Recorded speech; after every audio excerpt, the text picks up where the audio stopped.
Liam, you think you're just gonna waltz in here and take our Chloe? You gotta get through me first. The shriek, sharp as a needle, pierced the festive hum of the hotel hallway, making my eardrums ache. We were stalled outside the presidential suite of the Pinnacle Grand Hotel, the doorway a fortress of bridesmaids. I, Liam Kavanaugh, the groom, stood in a tailored black tuxedo, the vibrant red rose on my lapel suddenly feeling as heavy as a lead weight, burning like a brand against my chest. Blocking the door was Chloe Sullivan's bridal party, led by her maid of honor, Vanessa Reed. She was a spectacle in a blinding sequin dress, hands on her hips, chin jutting out. Her face was plastered with a smug, combative smile, like a rooster that had just won a cockfight. The other bridesmaids cackled behind her, their laughter a rising tide of shrill noise.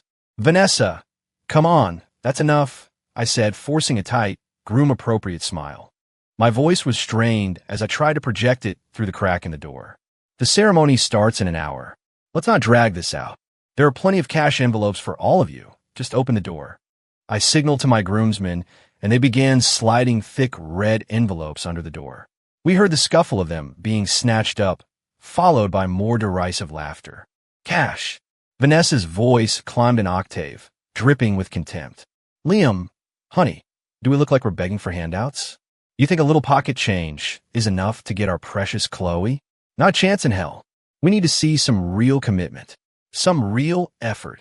The door was pulled open a few more inches, but Vanessa blocked the gap with her body, leaving only her perfectly made-up, spite-filled face visible. She was holding something, and with a flick of her wrist, she flung it at my face. A cloud of cheap perfume and synthetic fabric hit me. I instinctively snatched it out of the air. It was cool, slick, and covered in tacky lace and sequins. A ridiculously short, hot pink miniskirt, with barely enough fabric to be called clothing. "There," Vanessa said, her chin held high, her finger practically poking my nose. "Put on. And then you're going to do that new viral TikTok dance. The whole thing. If we're satisfied, we'll open the door. If not." She drew out the word, scanning the crowd of relatives and friends who were now all filming with their phones.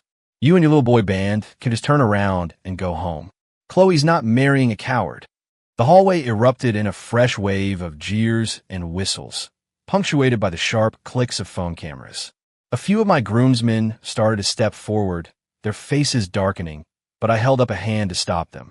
I stood there, clutching the feather-light skirt that felt heavier than stone, my fingertips cold.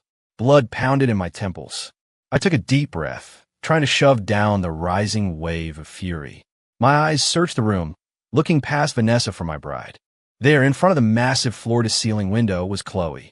My Chloe, dressed in a stunningly expensive white gown. She looked like a delicate orchid in a hothouse. Her head was tilted slightly as a stylist adjusted her veil, her long lashes cast downward, as if the public humiliation of her future husband had nothing to do with her.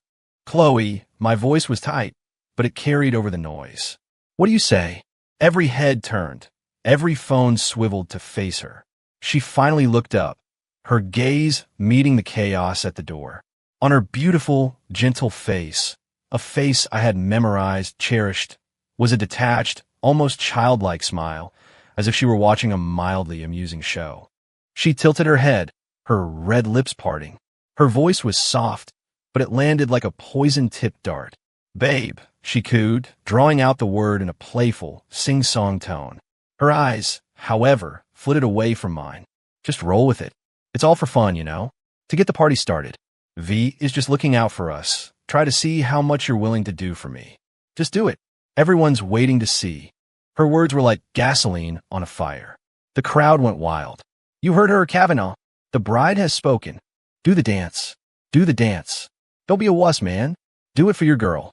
Vanessa laughed triumphantly, clapping her hands. "See? Chloe gets it. Now hurry up. Put on the skirt. Music. Somebody get the music going." A deafening, bass-heavy pop track, the one from the viral dance, blasted from a speaker inside the room, the beat pounding like a migraine. The pink skirt in my hand felt like a hot coal, searing my skin. "I want to crush it." "Chloe," I said again, my voice now stripped of all warmth, cold as ice. "Are you sure?" My stare seemed to prick her. Her smile faltered for a second, but she quickly recovered her breezy, detached expression, even adding a hint of impatience as she waved a dismissive hand. "Oh, Liam, don't be a spoilsport. It's our wedding day. Just do it quickly. Everyone's waiting." She then looked down, fussing with a non-existent crease on her perfect dress. "Fine." I nodded, my voice dangerously calm. Just as Vanessa's face lit up with a look of triumphant glee, thinking I was about to surrender, I raised my hand. And with all my strength, I slammed the pink miniskirt onto the polished marble floor. The sharp smack of the fabric hitting the stone cut through the music. The entire hallway fell silent. Everyone stared, frozen, including Vanessa and Chloe. "Liam, what the hell is your problem?" Vanessa was the first to snap out of it, her voice a screech, her face flushed with anger. I ignored her. My gaze was locked on Chloe. She was finally looking at me, her face a mask of genuine shock, laced with a flicker of panic. "Chloe Sullivan."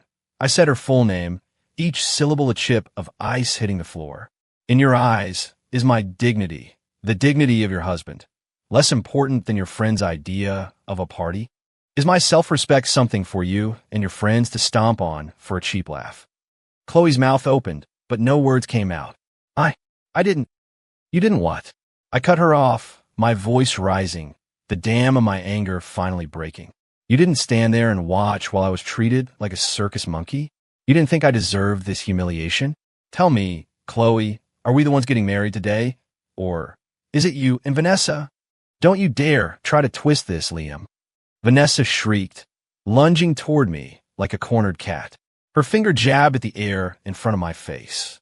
"What's the big deal? It's a stupid dance. If you can't handle a little test like this, how are you worthy of Chloe? You know what? You just don't love her enough. Girls, bring out the main event."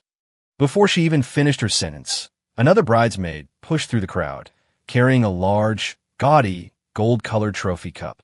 It was filled with a murky, sloshing liquid that foamed suspiciously and gave off a pungent, cloying smell of cheap perfume, sweat, and something sour. "Liam." Vanessa stood with her hands on her hips, her voice ringing with authority, pointing at the vile concoction. "The dance was just the appetizer, but you have no sense of humor. So now you drink this. Drink this entire cup of devotion. Drink it and prove your undying love for Chloe. Then the door opens, and you can have your bride. If you don't," she sneered, her eyes venomous, "then you can take your precious dignity and get the hell out of here." The so-called cup of devotion was thrust in front of me. The stench was nauseating. The crowd gasped and murmured, their phones held high, flashes strobing, greedily capturing my humiliation. "Isn't this a bit much?" one of the other bridesmaids finally whispered, looking uneasy. "Much?" Vanessa shot her a glare. "We're just getting started. This is a test of true love. Well, Liam, are you drinking or not? Make a decision. Stop acting like a little bitch." My gaze once again found Chloe. She stood a few feet away, a vision in white. Her face showed shock, yes, but not outrage. Not a single move to stop this. In fact, after the initial surprise, a flicker of cruel anticipation danced in her eyes. The corners of her mouth turned up in a spectator's smile. "Chloe," my voice was flat, devoid of all emotion, like the dead calm before a hurricane. You want me to drink this?" My stare seemed to unnerve her. She looked away for a second, but then, as if to overcompensate, as if to prove her loyalty to Vanessa, she did something unbelievable. She started to clap. Softly, deliberately. Clap, clap, clap. The sound was unnervingly loud in the suddenly quiet hallway. She plastered that same sweet, empty smile back on her face. Her voice was a wheedling, cloying purr. "Come on, babe. Drink it. Everyone's waiting to see. If you drink it, it proves you love me more than anything. V is just having some fun. Just one sip. Come on. Drink, drink, drink." Vanessa immediately started the chant. Her cronies and some of the more boorish guests joined in, the sound swelling into a suffocating, monstrous roar, trapping me in the center. 100 pairs of eyes, excited, scornful, indifferent, were all fixed on me and the foul cup. Through the deafening chant, a hand landed heavily on my shoulder. It was my father. He had pushed his way through the crowd, his gray hair perfectly combed, his face a mask of anxiety and barely suppressed rage. He leaned in, his voice a desperate whisper. "Liam, calm down. For God's sake, don't do anything stupid. It's your wedding day. Everyone is watching. This will be a huge embarrassment. Just get through it. For Chloe. For the family's reputation. It'll be over in a minute. Please listen to me." My mother squeezed in beside him, her eyes red. "Son," she choked out, "I know this is hard, but the cars are waiting. All our friends and family are here. If you make a scene, what will Chloe's parents think? How will our family face anyone after this? Just a small sip, just to get it over with. Please, son, I'm begging you." Councilman Mark Sullivan, Chloe's father, strode over next, his face a thundercloud. He was a short man, but he carried the authority of his position. His sharp eyes flickered from the cup to Vanessa, then settled on me, his tone leaving no room for argument. "Liam, think of the bigger picture. It's a stupid prank. Get over with, take Chloe, and let's go. Stop wasting time. Act like a man. Yeah, Liam, listen to your elders. Just drink it, what's the big deal? Don't keep your bride waiting." The chorus of advice buzzed around me like a swarm of flies. Slowly, very slowly, I turned my head. My gaze swept over my father's anxious face, my mother's tear-filled eyes, my future father-in-law's impatient scowl. And finally, it landed back on Chloe. Her face was still alight with eager anticipation. She was still clapping softly, her lips forming the silent words, "Drink it." In that instant, every voice, every face, blurred and distorted, then faded away. The world went silent. The only sound was the heavy, slow thud of my own heart, each beat an icy echo in the void. And then I smiled. It wasn't a smile of anger. It was a smile of pure, cold, liberating clarity. As everyone watched, confused, shocked, even a little afraid, I raised my hand. With a steady, deliberate motion, I grasped the delicate red rose pin to my lapel, the symbol of our love, our commitment. My fingers tightened. Rip! The sound of the pin tearing through the expensive fabric of my tuxedo was small but sharp. I held the rose, once a symbol of my deepest hopes, now a monument to this farce. As Chloe's eyes widened in disbelief, as Vanessa's triumphant smirk froze on her face, as my parents and father-in-law stared in horror, I acted. In that vacuum of stunned silence, I flicked my wrist. The crimson flower cut a clean, final arc through the air. It landed with a soft plop directly in the center of the murky, foul-smelling cup of devotion. The scarlet petals were instantly stained, swallowed by the filth, and sank without a trace.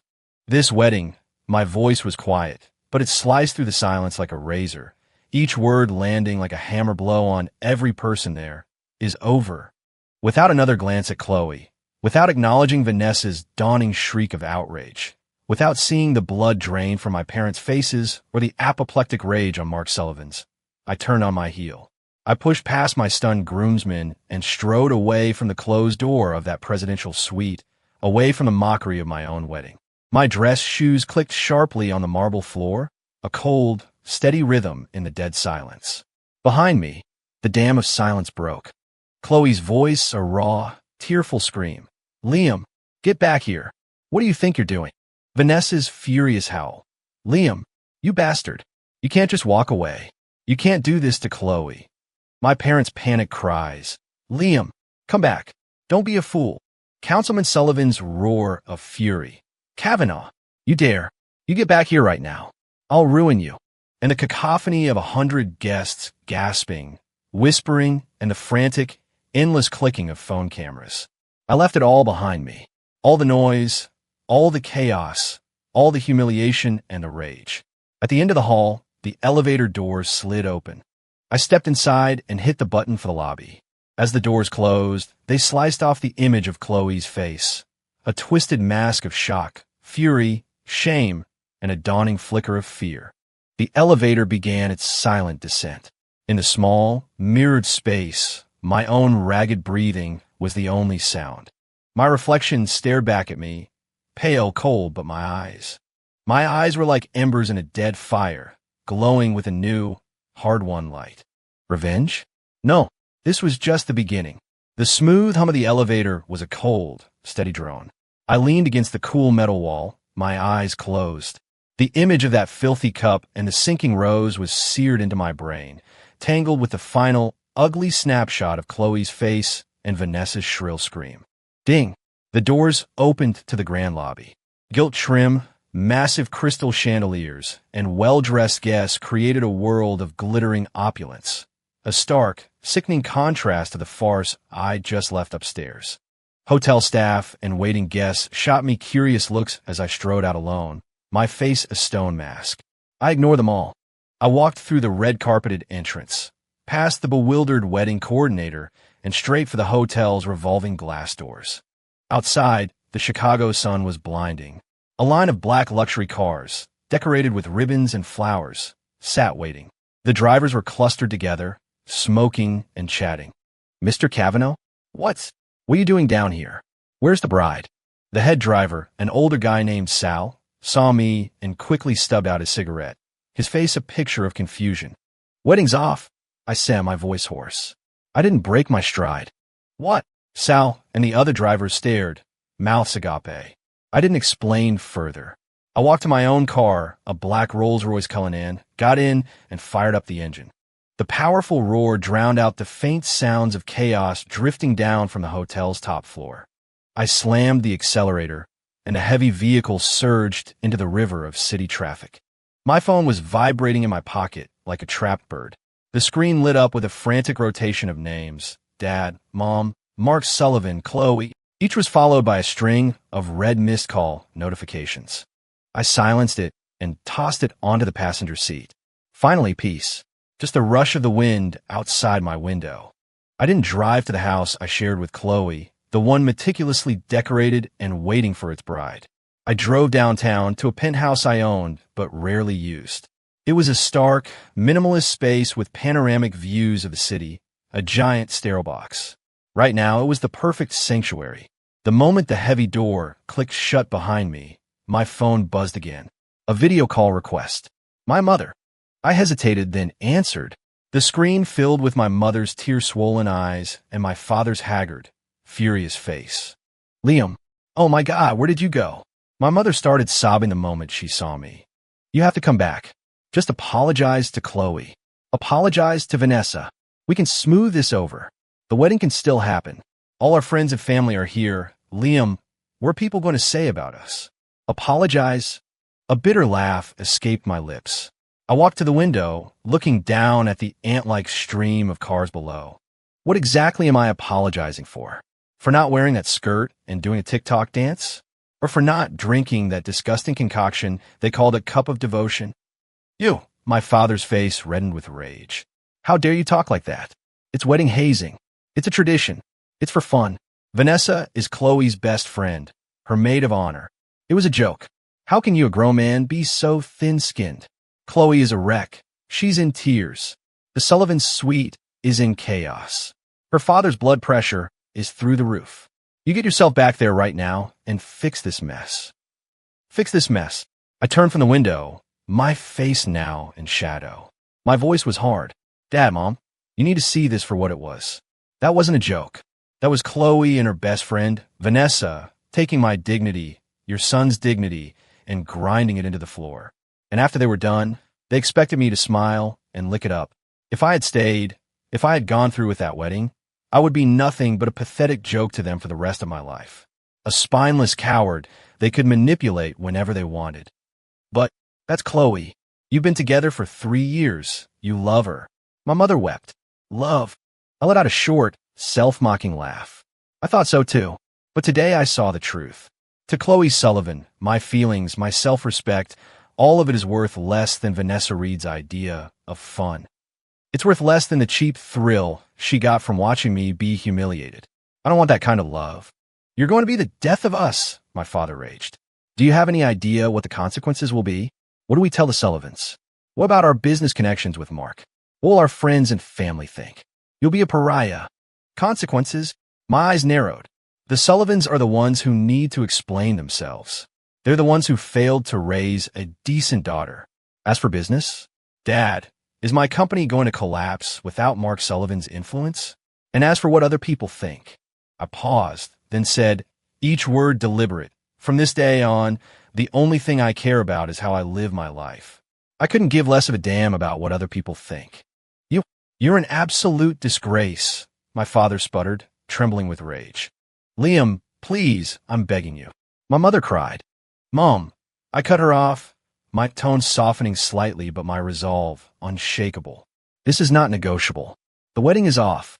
If you still consider me your son, you'll help me with damage control. Tell the guests the wedding is canceled. The reason? I had a sudden medical emergency. Don't say anything else. As for the Sullivans, let them deal with their own fallout. Without waiting for a reply, I ended the call, cutting off their desperate, angry faces. Then I turned off the phone. The penthouse was utterly silent. I could hear my own heartbeat. I went to the bar and poured a heavy glass of scotch, the amber liquid swirling, reflecting the cold desolation in my eyes.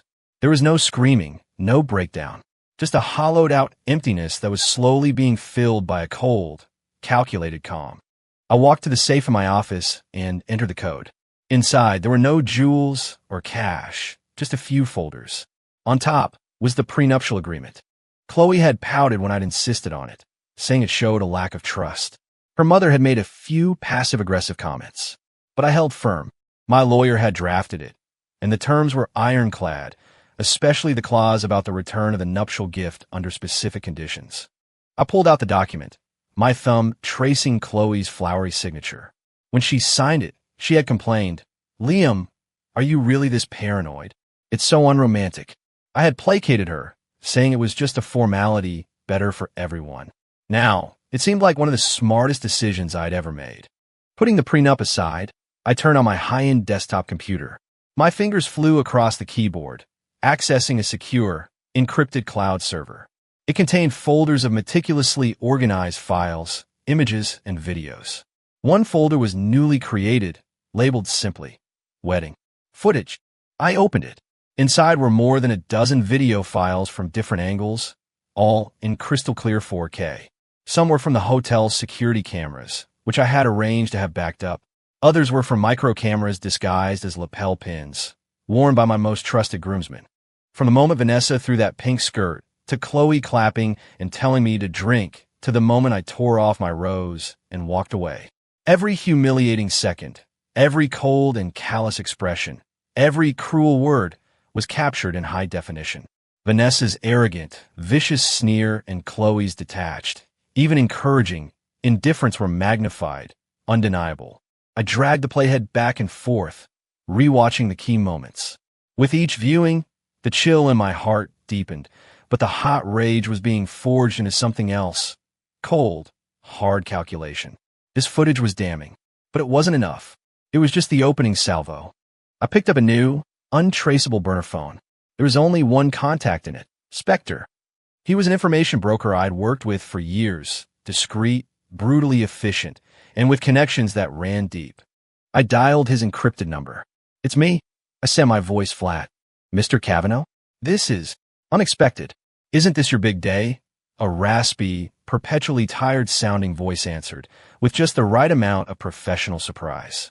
Wedding's canceled, I said. There was a 2-second pause on the other end as he processed the bombshell. Understood. What do you need? His tone was now all business. 2 targets, I said, my eyes fixed on a still frame of Vanessa's smug, distorted face on my monitor. First, Vanessa Reed, Chloe Sullivan's maid of honor. I want everything on her. Childhood, education, career, relationships, finances, social media footprint. I want the dirt. The filthier, the better. Put a special focus on her current employer, a VC firm called Starlight Ventures. Got it. Second target, Councilman Mark Sullivan. I said the name, his arrogant, furious face materializing in my mind. He's a public figure, so be smart. I want a deep dive on his finances. Use of city property, expense reports, real estate holdings, the business dealings of his immediate family. I want it legal, but I want it thorough. Every potential gray area, every skeleton. I want a paper trail that's solid and undeniable. The councilman? Specter's voice held a note of caution. Mr. Cavanaugh, the risk profile on that is. Money is no object. I cut him off. Top tier rates. I just want results. Clean, lethal results. And I want them fast. Another pause. I could almost hear the gears turning, weighing risk versus reward. Done. Standard procedure. Secure channel. One-way communication. I'll be in touch when I have something. Good, I said and hung up. I picked up the glass of scotch I had yet to touch and walked back to the window. The city lights were beginning to glitter against the encroaching darkness. A sprawling, beautiful, cold machine. My faint reflection stared back from the glass, my eyes dark, like a predator waiting in the night. Chloe, Vanessa, Mark Sullivan, everything you did to me, I will return to you. 100-fold. The war had just begun, and my ammunition was on its way. Chapter 3. The penthouse became my war room, sealed off from the cacophony of the outside world. I kept my main phone off, disconnected the landline, and disabled the smart lock's visitor access. I needed total silence to strategize, to plot the course of this war, and to wait. Wait for Spectre to deliver my ammunition. Wait for the fallout to ripple through the city. My deliberate disappearance was itself a weapon. I could vividly imagine the chaos of the Sullivan household. Chloe's hysterics, Vanessa's self-righteous indignation, my own parents' agony under the weight of public humiliation and pressure from all sides. For now, none of it could touch me. On the third morning, a sliver of dawn pierced the heavy blackout curtains. The burner phone on my desk lit up, displaying a heavily scrambled number. He was ready. I answered, putting on speaker. Mr. Cavanaugh. Spectre's signature raspy voice came through, the background dead silent. Talk to me. Vanessa Reed's file is extensive, he said, a hint of dry amusement in his tone. The woman is a dumpster fire in designer clothes. Highlights. First, workplace abuse. Confirmed. Spectre's voice turned colder. During her time as an associate at Starlight Ventures, she used her position and an affair with a senior partner to systematically bully and sabotage a junior analyst named Emily Carter. The methods were classic: stealing credit, shifting blame, spreading malicious rumors, assigning impossible workloads, public humiliation. I have a trove of email screenshots, chat logs from their team's Slack channel, and several audio recordings from inside the office. In the recordings, her language is exceptionally vile. I pictured Vanessa's vicious face at the wedding. I wasn't surprised. What's the victim's status? Emily Carter, 26, comes from a modest background, quiet personality. Vanessa's abuse drove her into a severe depression and anxiety disorder. She finally quit 6 months ago, couldn't take it anymore. She's currently unemployed, on medication, and in a bad place financially and emotionally. She has some evidence of her own, but is too scared to come forward, terrified of retaliation. Spectre paused. She's your entry point. With the right support and a guarantee of safety, she'll be a powerful witness. Continue. Second, academic fraud, he said with a touch of scorn. Her resume boasts a master's degree from a prestigious UK university. It's a fake. She bought it from a shady agency that specializes in counterfeit credentials for about $50,000.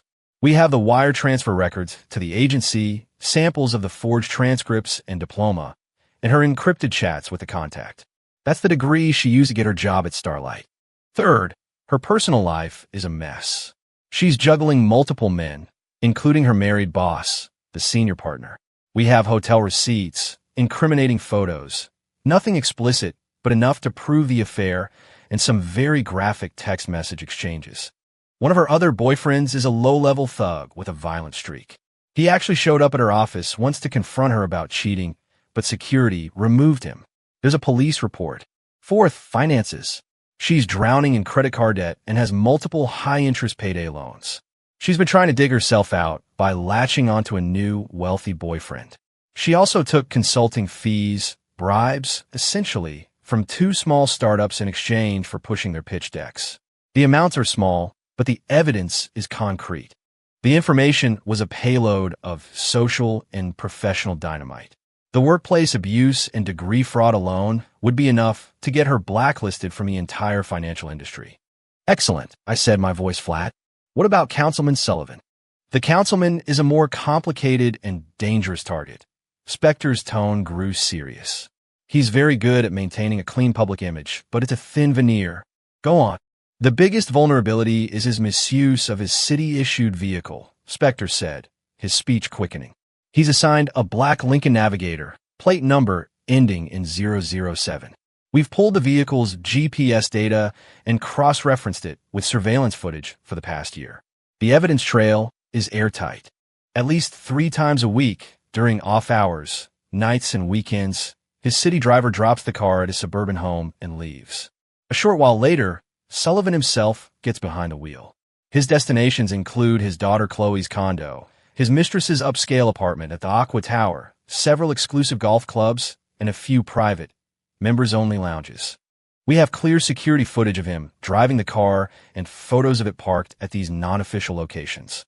He's done this over 50 times. It's a flagrant violation of city ethics rules. A mistress, an unexpected bonus. Furthermore, Spector continued, his wife, Maria Sullivan, is the registered owner of a shell corporation, a media consulting firm. Over the last 3 years, this company has landed several city contracts for promotional campaigns related to the departments Mark Sullivan oversees. The contracts aren't huge, but the profit margins are astronomical, and the bidding process was a sham. We have copies of the contracts, the money trail, and testimony from an insider. While we can't directly link the councilman to the deals yet, the conflict of interest is blatant. On the real estate front, the downtown condo he claimed he bought for Chloe with his savings, the one that was supposed to be our marital home, had a down payment of $500,000 that came from an untraceable source. We've traced it back. It was laundered through Maria's shell company. We have the bank records. And one more thing, Spector added. His son, Chloe's younger brother, just graduated from college last year. He's driving a brand new Porsche. The fund for that car also passed through Maria's company. Each point was a precisely aimed torpedo, backed by a chain of evidence. While there was no single bombshell that could send him to prison immediately, the accumulated weight of this corruption was more than enough to crush his career. Organize all the evidence. Upload it to the secure server I designated. I commanded. Isolate the material on Vanessa, especially the workplace abuse and degree fraud. I want the most visceral, high-impact version of it. And send me Emily Carter's contact information. Understood. It'll be there within the hour, Spector said. Sir, regarding Councilman Sullivan, how far do you want to take this? For now, a warning shot. My voice was cold steel. Take the evidence of the vehicle misuse, package it neatly, and deliver it, anonymously, to the people who need to see it. Make sure it gets their full attention. Got it. An anonymous, evidence-rich tip straight to the Board of Ethics and the Inspector General's office. Spector knew the drill. The call ended. Silence returned to the office. I walked to the window and watched the sprawling metropolis awaken under the morning sun. The light was bright, but it couldn't touch the chill in my soul. The gears of my revenge were beginning to turn. First target, Vanessa Reed. I would start by destroying the very foundation of her carefully crafted, respectable life. Back at my computer, the encrypted file from Spector was waiting. I downloaded and unzipped it, starting with the folder on Vanessa's workplace abuse. The email screenshots showed Vanessa belittling Emily's work in viciously condescending language. The Slack logs showed her bragging to another friend about how she'd stolen credit for Emily's project. But the recordings were the most damning. I put on my headphones. Emily? That incompetent idiot? Her proposal was complete garbage. It would have been dead on arrival if I hadn't rewritten the whole thing. And she has the nerve to act like she contributed? She should take a good long look in the mirror. Keyboard clicks are audible in the background. Crying? Who's she crying for? Playing the victim again? If you can't handle the pressure, then quit. You're dead weight. And frankly, I'm sick of looking at your pathetic face. A woman's suppressed sobs can be heard. Let me make something crystal clear. In this department, what I say goes. I can have you fired in a heartbeat. So if you know what's good for you, you'll shut your mouth and do your work. And if you ever go to Mr. Harrison behind my back again, I will make sure you are blacklisted from this entire industry. Do you understand me? Vanessa's sharp, cruel, arrogant voice was even more repulsive than her behavior at the wedding. And the muffled, heartbroken sobs of Emily Carter were like needles in my ears. I closed the audio file and found Emily's number. Using a different burner phone, I dialed. It rang several times before a timid, exhausted, and deeply wary voice answered. Hello? Who is this? Ms. Carter? I kept my voice calm and gentle. My name is Liam Cavanaugh. I apologize for the unsolicited call. I'd like to talk to you about Vanessa Reed and your time at Starlight Ventures. I have something that might help you get the justice you deserve. There was a long silence on the other end, filled only by the sound of her shaky, nervous breathing. After what felt like a full minute, her trembling, incredulous voice came through. Mr. Cavanaugh, as in, the one from the wedding. With Vanessa. The very same, I confirmed. Another pause, and then a sound she could no longer suppress, a broken, choked sob. Mr. Cavanaugh, She was crying too hard to speak. She ruined my life. She really did. I lost my job. I think I'm losing my mind. I was too scared to say anything. She knows so many people. Don't be afraid, I said, my voice low and steady, infused with a confidence I hoped was contagious. The one who should be afraid now is her. If you're willing, I'd like to meet with you. You name the time and place, somewhere you feel completely safe. I give you my word, Vanessa Reed will never be able to hurt you again. Chapter 4. 3 days later, we met in a private room at an exclusive members-only club in the heart of the Loop, a place known for its discretion and security. Emily Carter arrived 30 minutes early. She was huddled in a large armchair, looking small and fragile, like a frightened bird. Her face was pale, with dark circles under her eyes. Her fingers twisted the hem of her sleeve, and her gaze darted around the room, full of a deep, weary anxiety. When I walked in, she flinched and started to stand. Ms. Carter, please, I said, gesturing for her to remain seated. I took the chair opposite her, keeping a respectful distance. Liam Cavanaugh. Mr. Cavanaugh. Hello, she whispered, her eyes meeting mine for a fraction of a second before dropping to the floor. A waiter brought 2 glasses of water and left, closing the heavy, soundproof door behind him.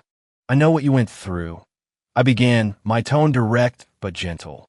What Vanessa Reed did to you wasn't just unprofessional. It was abusive. It was illegal. The evidence you have, combined with what I've managed to gather, is more than enough to ruin her career and make her pay for what she did.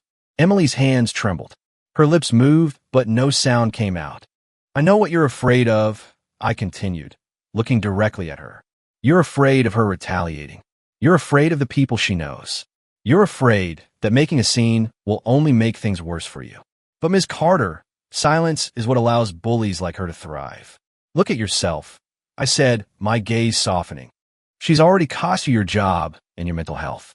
Are you going to let her take the rest of your life too? Her head snapped up, her eyes instantly filling with tears. I tried. She choked out, her voice breaking. I filed an anonymous complaint with HR. But nothing happened. It only made her worse. I couldn't take it anymore. That's because you were fighting her alone, I said, my voice firm. You're not alone anymore. I will back you. I will provide you with everything you need. The best lawyers, private security to ensure your safety, and I will cover all the costs. All you have to do is find the courage to stand up and tell the truth. Let the evidence speak for itself. The law is on your side. Lawyers? Emily looked lost. The best. Top-tier employment and tort lawyers who specialize in workplace harassment cases. They have an impeccable track record. I slid a business card across the table. Robert Vance. You can look him up. He will handle your case personally, and I will cover his entire retainer. Also, I pushed a thick envelope toward her. This is $10,000 in cash for your immediate living and medical expenses. If you need more, you just have to ask. Emily stared at the business card and the envelope, her face a mask of disbelief. Then the dam broke. Tears streamed down her face as she covered her mouth, deep, wrenching sobs shaking her small frame. The release of months of pent-up fear, injustice, and despair. I waited quietly, letting her cry it out. After several minutes, her sobs subsided. She wiped her face with her sleeve. When she looked up, her eyes were still fearful, but for the first time, there was a tiny, fierce spark of determination in them. Mr. Cavanaugh, she said, taking a shaky breath. I'll do it. I'll stand up to her. I'll sue her. I want everyone to know the kind of monster Vanessa Reed really is. I'm done being afraid. Good. I nodded, a faint, genuine smile touching my lips. Mr. Vance will be in contact with you shortly to start preparing the case. Remember, you're not in this alone anymore. Watching Emily leave, her posture still fragile, but a little straighter than before, I knew the first blade had been sharpened. But a lawsuit wasn't enough. To truly destroy someone like Vanessa, who lived and died by her public image, I needed a weapon of mass destruction, public opinion. Back at the penthouse, I logged into an old dormant Twitter account. It had a handful of bot followers and no posts, a ghost in the machine. It was about to become the detonator. I opened the compose window. The headline was blunt: a wedding prank? Or a glimpse into the vicious bullying at Starlight Ventures. A formal complaint against Vanessa Reed. In the body of the tweet thread, I spent little time on the wedding fiasco. That was just the hook. The core of the post was a detailed, damning account of Vanessa's systematic abuse of Emily Carter at Starlight Ventures. Writing as a friend of the victim, referring to Emily only as E, I laid out the facts in a calm, clinical tone: stealing credit, sabotage, public humiliation, verbal abuse. I attached the key pieces of evidence: screenshots of emails and Slack messages, with identifying details redacted. The kill shot was a carefully edited audio file of the recordings. I isolated Vanessa's most vicious, recognizable lines, cleaned up the audio, and embedded the clip. Hearing her sharp, cruel voice was infinitely more powerful than just reading the words. Crying? Who's she crying for? Playing the victim again? If you can't handle the pressure, then quit. I can have you fired in a heartbeat. I will make sure you are blacklisted from this entire industry. For the final tweet in the thread, I attached a high-resolution still from my wedding footage. Vanessa, face contorted in a smug sneer as she threw the pink skirt at me. The visual, paired with the audio of her venomous voice, was devastating. I tagged at Starlight Ventures several prominent Chicago-based journalists and the Illinois Department of Labor. All evidence has been submitted to legal counsel and the relevant authorities. We trust that the legal system will bring justice for E. We call on at Starlight Ventures to address the toxic and abusive culture within their firm and give the public an answer. A person like Vanessa Reed, who lacks basic morality and decency, has no place in any professional environment. I proofread it one last time, then click post. It was done. I had planted a seed in the fertile, violent soil of the internet. I knew it would grow into a firestorm. I poured myself a glass of water and stood by the window. Night was falling, the city's lights igniting like a galaxy below me. Beneath the calm, the currents were starting to shift. Less than an hour later, the retweets and comments started exploding. HOY shit. I listened to that audio and my blood is boiling. This woman is a monster. This is textbook workplace abuse. That poor woman. Starlight Ventures has some serious explaining to do. That voice. It's pure evil. I can't imagine what he went through. Sue her for everything she's got. Hey, at Starlight Ventures, you gonna say something? Or do you condone this kind of behavior? Wait a minute. That picture. That's the psycho maid of honor from that wedding video that went viral last week. The one where the groom walked out. IT is her. It's all making sense now. She's not just a bad friend. She's an actual sociopath. Dox her. People like this don't deserve privacy. At Starlight Ventures, your silence is deafening. Fire her. Now. The fire had been lit. Vanessa Reed's name, already infamous from the wedding videos, was now attached to a much uglier scandal. It shot to the top of the local Twitter trends. Starlight Ventures' corporate account was buried under an avalanche of angry comments. The storm had arrived. I watched the notifications roll in, my expression unchanged. This was only the first phase. Enjoy your 15 minutes of fame, Vanessa. My phone rang. It was Robert Vance. Mr. Kavanaugh. His voice was energized.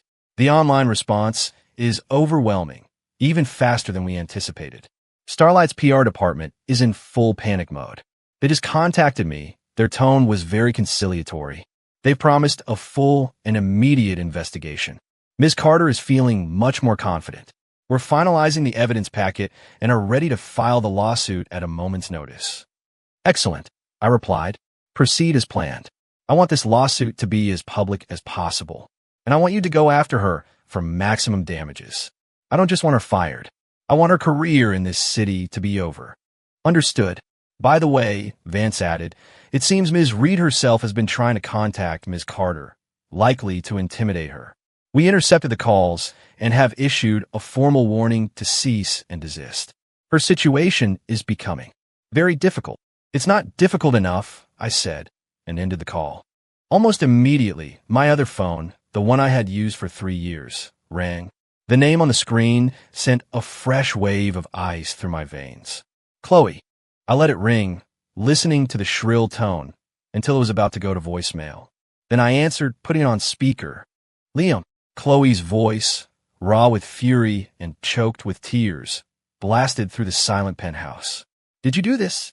Are you behind this crap online? How could you do this to Vanessa? Are you even human? Human? I let out a silent, cold laugh. Ms. Sullivan, my voice was calm, formal, distant. Can I help you with something? Don't you play dumb with me, she shrieked, her voice twisting with rage. Vanessa is being crucified online. The firm is going to fire her. Her phone is blowing up with death threats. This is all your fault. Liam, you're a monster. You're going to ruin her entire life over a stupid wedding prank. A prank. I repeated the word, my voice dropping several degrees.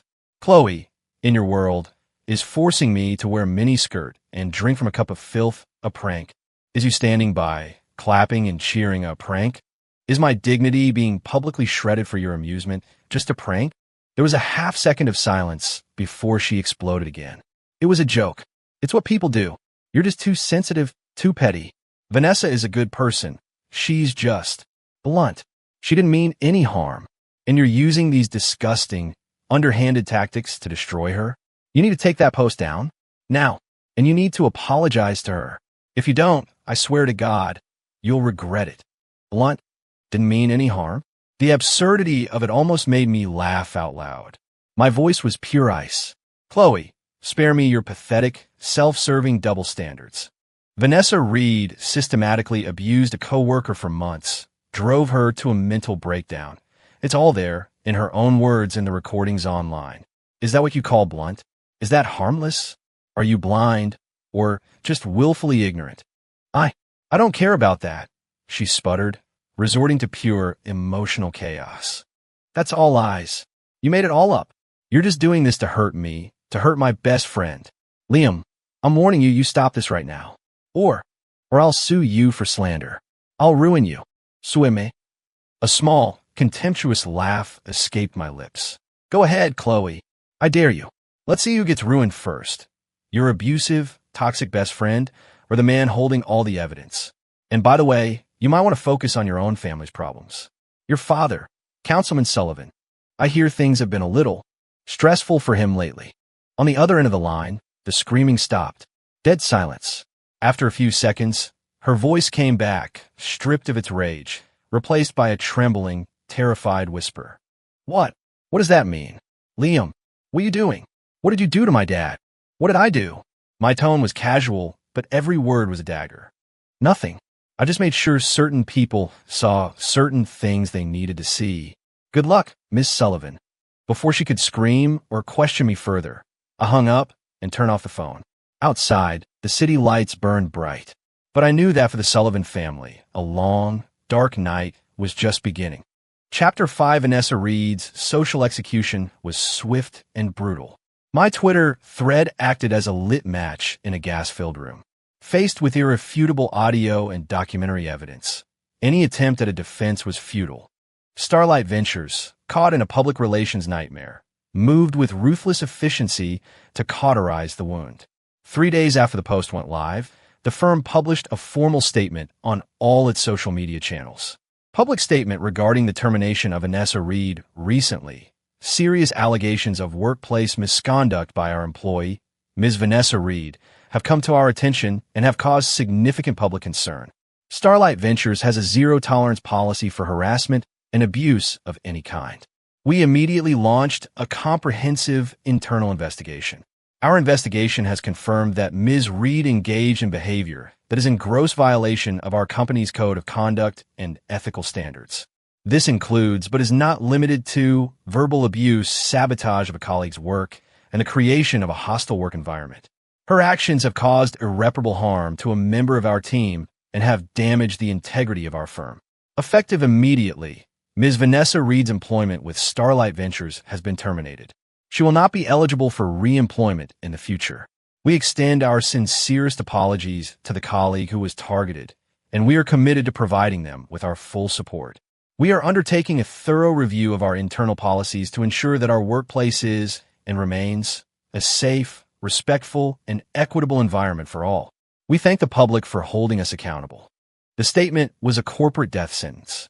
Vanessa's name was now irrevocably linked to terms like toxic, abuser, and workplace predator. Her social media accounts, which have been quickly discovered by online sleuths, became cesspools of vitriol and condemnation. The carefully constructed persona of a sharp, glamorous rising star in the VC world had shattered into a million pieces of filth.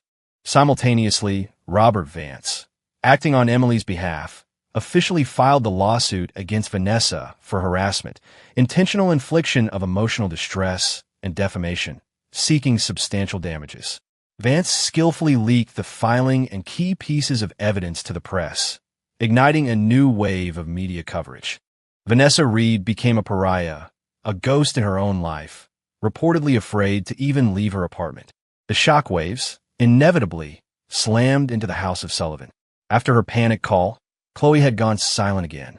But the news of Vanessa's termination and public disgrace clearly sent her over the edge, fueling a deeper, more venomous resentment toward me. Late that afternoon, my public phone rang.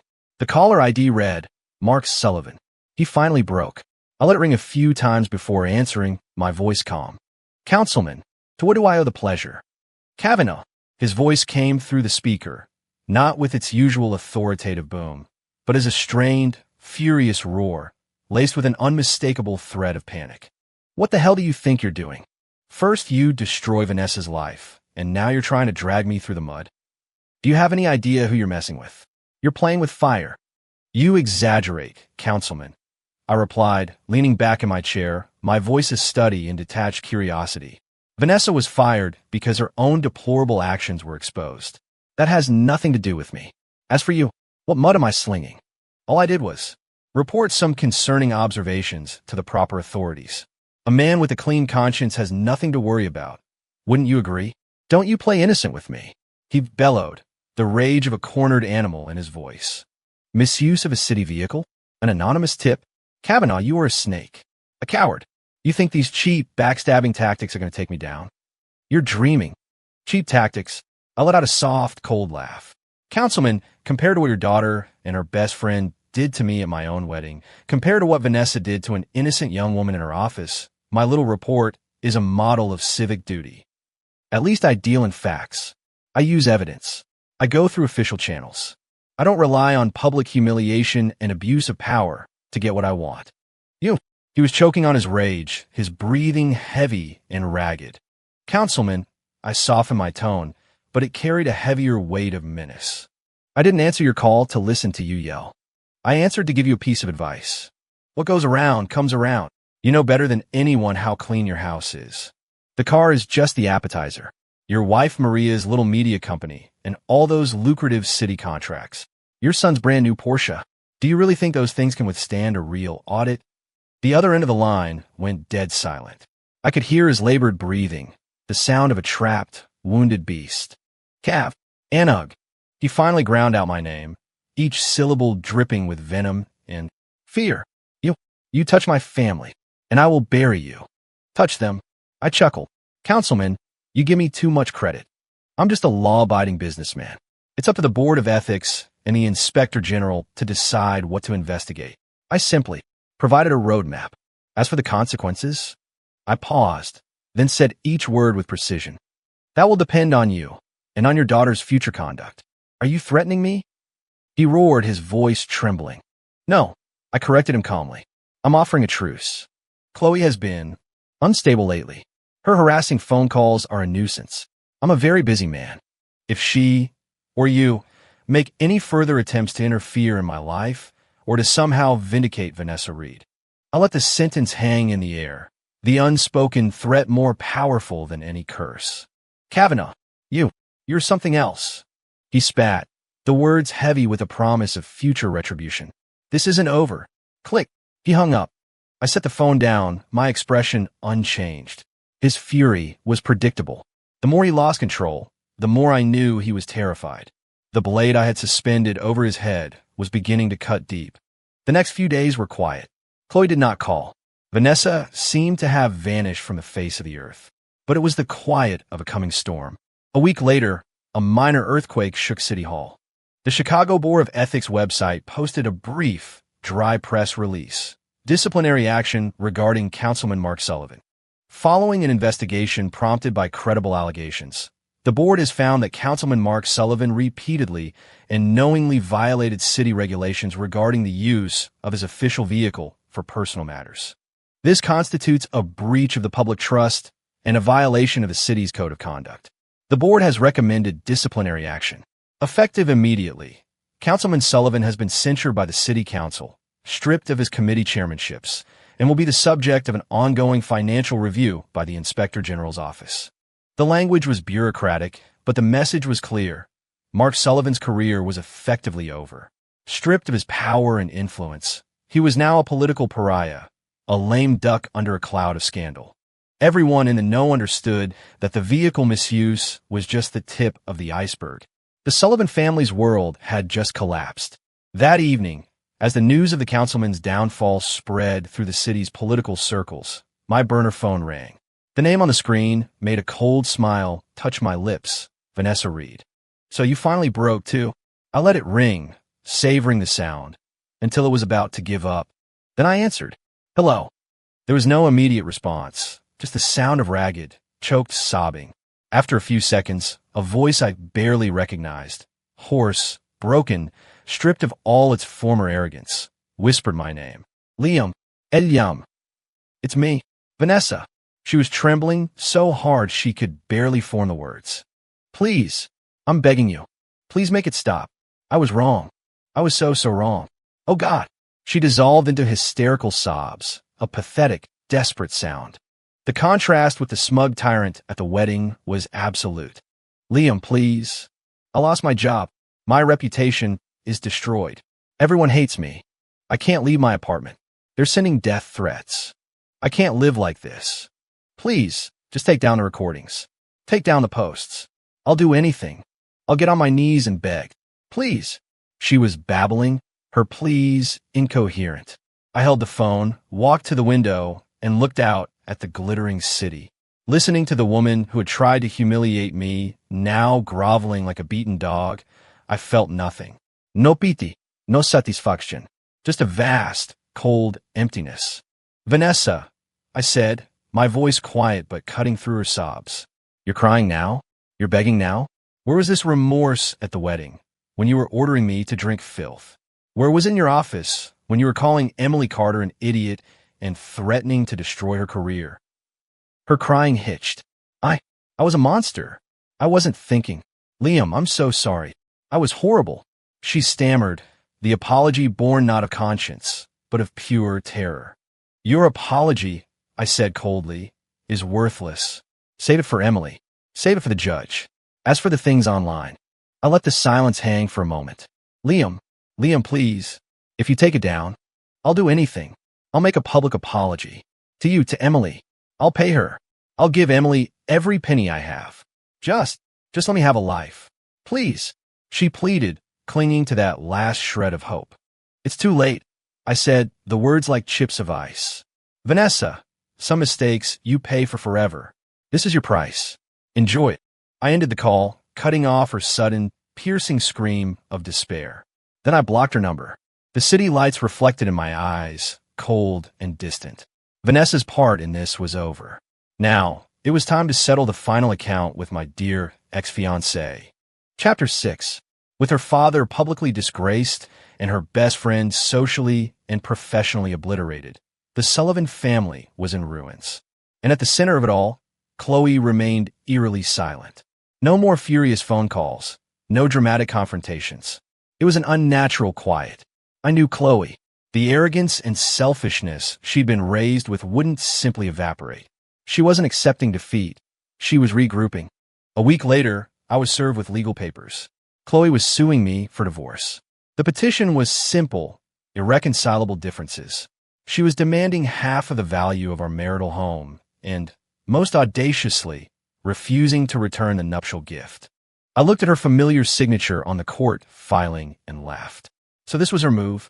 She likely thought she could play the victim, the poor, jilted bride, and that a judge, perhaps feeling a shred of sympathy, would let her walk away with a piece of my assets, especially the $250,000 cash gift. She was wrong. I immediately called Robert Vance. Mr. Vance, it's time for round 2. She's filed. Her main target is the nuptial gift. Understood, Mr. Cavanaugh. Vance's voice was calm and assured. The prenuptial agreement is ironclad on that point. Her grounds for keeping it are non-existent. She's walking right into a trap. I'll prepare our response and file a motion for a closed hearing to protect your privacy. No, I interrupted him, a cold edge to my voice. File for an open hearing. I want a public record. I want everyone to see exactly who Chloe Sullivan is. There was a brief pause on the other end. As you wish, Mr. Cavanaugh. The court date was set for a month later. In the interim, silence.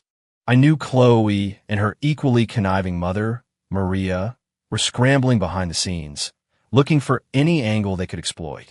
On the day of the hearing, the courthouse steps were swarming with reporters. The fallout from the Sullivan and Reed scandals was still fresh, and this divorce was the final, juicy chapter. Camera flashes went off like strobing fireworks. I arrived in a perfectly tailored charcoal suit, my face impassive. With Vance at my side, I walked through the media gauntlet without a word. The courtroom was already packed. I could see what was left of the Sullivan clan, their faces grim, and, on the other side, my own supporters. A few select journalists had been granted access. Chloe and her mother were already seated. Chloe wore a plain, conservative dress, her makeup subdued to project an image of demure suffering, but couldn't hide the venom in her eyes. When she saw me, her gaze was a physical blow. Maria Sullivan just stared, her face a mask of pure hatred. The judge entered, and the proceedings began. Chloe's lawyer, a slick-looking man in a flashy suit, went first. He painted a dramatic picture of my cruel and inexplicable abandonment on the wedding day, describing in florid detail the profound emotional trauma and public humiliation Chloe had suffered. He positioned her as the innocent victim of a cold, heartless man. Then he got to the point. The marital home, a multi-million-dollar condo which I had paid for, but had put in both our names, should be divided equally. And the $250,000 nuptial gift, he argued, was non-refundable due to the emotional damages and reputational harm she had endured. Your Honor, he concluded, his voice ringing with false sincerity, my client's life has been shattered. The defendant, Mr. Cavanaugh, is the sole party at fault for the dissolution of this union. His demand for the return of the nuptial gift is not only callous, but legally baseless. Then it was Vance's turn. He rose, adjusted his glasses, and spoke in a voice that was calm, clear, and devastatingly precise. Your Honor, members of the court, we fundamentally disagree with the plaintiff's assessment of fault. The direct cause of this marriage's collapse was not, as opposing counsel suggests, my client's abandonment. It was the extreme and degrading acts of psychological abuse perpetrated by the plaintiff, Ms. Sullivan, and her maid of honor, Ms. Vanessa Reed, at the wedding itself. Vance signaled to the clerk. On the large screen in the courtroom, the wedding video began to play. The 4K footage was damningly clear. Vanessa, throwing the pink skirt. Put it on. Do the TikTok dance. Or you can't have your bride. The camera panning to Chloe, who looked down and cooed, Babe, just roll with it. It's all for fun. Vanessa, presenting the cup of devotion, Drink it. Prove your love. And Chloe, a sweet smile on her face as she began to clap. Come on, drink it. Everyone's waiting. The video ended with the shot of my back as I walked away. A wave of murmurs and stifled gasps went through the gallery. The reporters were scribbling furiously. Chloe's face had gone ashen. She couldn't look at the screen. Maria was chewing on her lip, her eyes boring holes into me. Your Honor, Vance continued, his voice resonating with gravitas, to be forced to wear degrading clothing and drink a foul substance as a public spectacle is not a prank. It is a calculated assault on a person's dignity, and the bride, Ms. Sullivan, far from objecting, actively encouraged it. She was a willing and enthusiastic participant in her own fiancé's humiliation. What choice did my client have but to walk away? Was he supposed to submit to their demands to prove he was worthy? To prove he had no fault? Vance's questions hung in the silent courtroom. Therefore, he declared, his tone like steel, the sole party at fault is the plaintiff, Chloe Sullivan. Her actions destroyed the foundation of trust and respect upon which any marriage must be built. He then produced the prenuptial agreement. As for the plaintiff's financial claims, they are entirely moot. This agreement, signed willingly by both parties and legally notarized, contains a specific clause, Article 3, Section 2, which states, in the event the marriage is terminated within 1 year of the wedding due to a material breach by the bride, including but not limited to acts causing severe emotional distress or public humiliation to the groom, the bride shall be required to return the nuptial gift in its entirety. He submitted copies to the judge. Ms. Sullivan's actions at the wedding constitute a textbook example of such a breach. It was her fault that directly caused the marriage to end before it even truly began. Based on this legally binding contract, she must return the full $250,000. Furthermore, regarding the condo, the entirety of the down payment and all subsequent mortgage payments were made from my client's premarital assets, for which we have complete bank records. The inclusion of Ms. Sullivan's name on the title was a gift conditional upon the marriage. As she is the party at fault, my client is legally entitled to revoke that gift. We demand the court recognize Mr. Kavanaugh as the sole owner of the property. Objection. Chloe's lawyer shot to his feet, his face pale. My client did not fully understand the terms of the agreement. That clause is unconscionable and predatory, and the condo is jointly titled. The gift was completed and cannot be revoked. Objection overruled, the judge said, his voice firm. The document was notarized. It is presumed both parties understood what they were signing. Counsel, you may present evidence as to why the clause is unconscionable, but your opinion is not evidence. Chloe's lawyer was speechless. He had nothing. Chloe had signed it without a second thought, seeing it as a mere formality on the path to my wealth. The hearing devolved into a one-sided slaughter. Her lawyer's attempts to portray Chloe as a passive bystander were systematically dismantled by Vance, who used the video and her subsequent phone calls to prove her active, willing participation. Chloe sat frozen, her body trembling. Her mother gripped her arm, a silent, furious statue.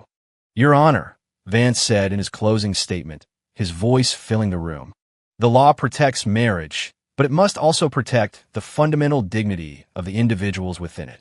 The events of that day were not a prank gone wrong. They were a symptom of the plaintiff's profound lack of respect for my client and for the sanctity of the vows they were about to take. To allow her to profit from her own malicious behavior, to keep the home and the money, would be a mockery of justice. We asked the court to enforce the agreement signed by both parties and send a clear message. Cruelty has consequences. We asked for the return of the nuptial gift and the sole title to the property. We asked for justice. The judge called for a recess for deliberation. The wait was short, but for Chloe and Maria, it must have felt like an eternity. Chloe had her head in her hands, her shoulders shaking. Maria stared blankly ahead, her face a gray mask of defeat. The judge returned. All rise. His voice was stern and unyielding. This court finds that the plaintiff, Chloe Sullivan, engaged in actions that constituted a severe and public humiliation of the defendant, Liam Kavanaugh. Her behavior represents a material breach and is determined to be the primary cause of the dissolution of the marital contract. The prenuptial agreement, having been legally executed, is valid and enforceable. Accordingly, it is the judgment of this court. He looked directly at Chloe. 1. The divorce is granted. 2. The plaintiff, Chloe Sullivan, is ordered to return the nuptial gift of $250,000 to the defendant, Liam Kavanaugh, within 15 days of this judgment. 3. The property located at is awarded solely to the defendant, Liam Kavanaugh. The plaintiff is ordered to cooperate fully in the transfer of the title. 4. All court costs are to be paid by the plaintiff. He banged the gavel. Thud. It was over. No. Chloe's shriek was animalistic. She shot up from her chair, her face a contorted mess of disbelief and rage. No, I won't. Liam, you bastard. I hope you burn in hell. She lunged, trying to throw a water pitcher at me, but was immediately restrained by a bailiff. Maria Sullivan slumped in her chair as if her spine had dissolved, muttering, "It's all gone. Everything's gone." The Sullivan family sat in stunned, ashen-faced silence. The reporters were in a frenzy. I stood there, listening to Chloe's hysterical screams, watching her mother's complete collapse. I felt nothing. Not joy, not triumph. Just the cold, quiet finality of a chapter closing. Vance packed his briefcase. "A clean sweep, Mr. Kavanaugh. They might appeal, but they don't have a leg to stand on." I nodded. My gaze swept over Chloe, still struggling and screaming, a woman I once thought I loved. "Let's go," I said to Vance. I turned and walked out of the courtroom, my back straight, leaving the wreckage of the Sullivan dynasty behind me. Outside, the sun was bright. I brushed a non-existent piece of dust from my suit jacket. Everything that was mine again. The circus was finally, truly over. Chapter 7, the court's judgment, was a final, unappealable blow. The Sullivans, stripped of their political capital and facing financial ruin, didn't even bother to fight it. Before the deadline, the full $250,000 was wired back into my account. The sharp, impersonal alert from my banking app was the only sound that marked its return. The condo title was transferred, and the keys were returned. I immediately listed it with a broker, pricing it to sell. Within 2 weeks, it was sold to a family eager to move into the school district. The day the sale closed, I wired $1 million to a charitable foundation dedicated to supporting victims of emotional and domestic abuse. Anonymously, all ties were severed. All debts were settled. That evening, I didn't go back to the penthouse. I drove to the private gym that had become my sanctuary over the past few months. I changed into a black tank top and shorts. The man in the mirror was leaner, harder than the one from the wedding photos. The muscles in my arms and back were sharply defined, etched by hours of brutal workouts. The boyish optimism in my eyes was gone, replaced by the cold, clear focus of a survivor. I walked to the heavy bag, wrapped my hands, and pulled on a pair of black 16-ounce gloves. The bag hung motionless, a silent, unyielding opponent. I didn't bother with a warm-up.